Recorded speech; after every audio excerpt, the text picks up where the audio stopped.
Hi folks, I've decided to treat you to another Cook with Jan. It's going to be something very simplistic for all those that don't know how to cook. Now's the time to start learning. We're going to be making mashed potatoes. Now, it's better to do them yourself than to buy the dry, dehydrated version, which you can still use if you still insist. But this is easier, and you're much more friendly to the farmers that actually farm potatoes, because you're buying produce from either a supermarket from them directly in hopes of encouraging them to continue what they're actually doing. First, you'll need some water. You don't have to need anything else for the moment. And potatoes of your choosing. I'm using Red Island Reds. It's a PEI potato that's grown either from local farmers that are currently growing that version or from Prince Edward Island itself.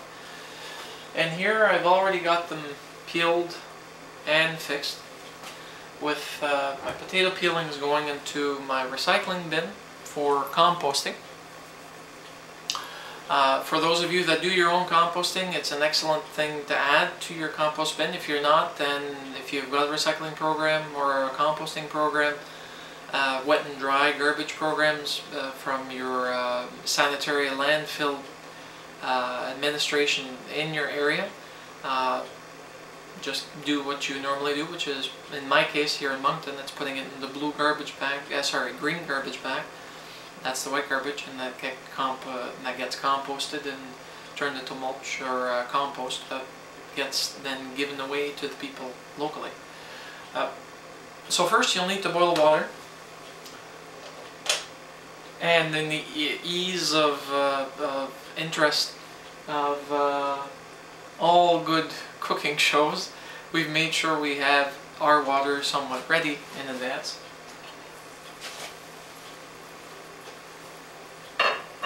While that's simmering, you then cook your potatoes that you've sliced or cubed so that you reduce the actual cooking time required for them, thus rendering this much more efficient. We'll be back in a second. Now, once you've actually cut your potatoes, you then dump them into your pot. Preferably you'll want your water at a rolling boil. For those that don't know what rolling boil means, it simply means when you're actually looking at the pot of water, the water is literally bubbling and gurgling around, almost overfilling or overspilling its boundaries. You dump in your potatoes. Now you'll immediately see a change in regards to how it boils. It'll simmer down. Literally it'll act as if it's back to square one. That's normal. The temperature of your potatoes has just cooled your water down. So at that point you just need to cover it, let it boil again, and give it a good 15 to 20 minutes. It should be ready in no more than 25 at the very most.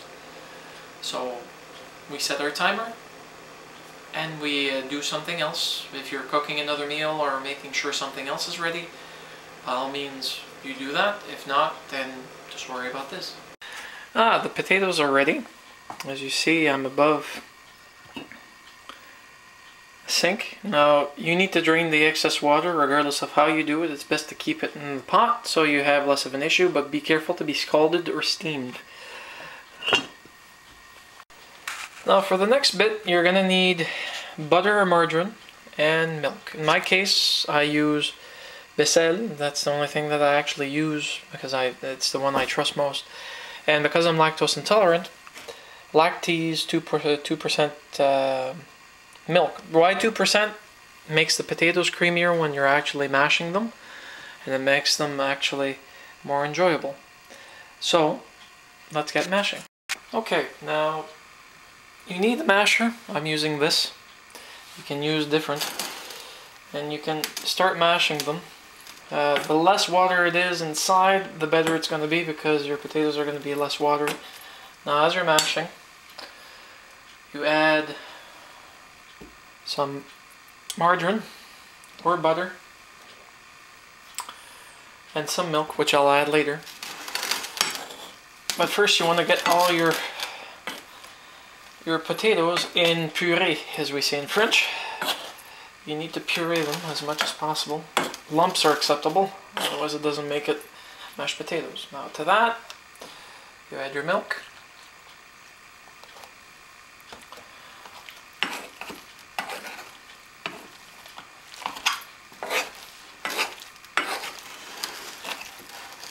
And you keep doing this until you're satisfied with the texture, the taste, and also salt and pepper for your choosing. I hope you enjoyed this, and I hope you have a nice one. I hope you enjoyed this, and I hope you have a nice one.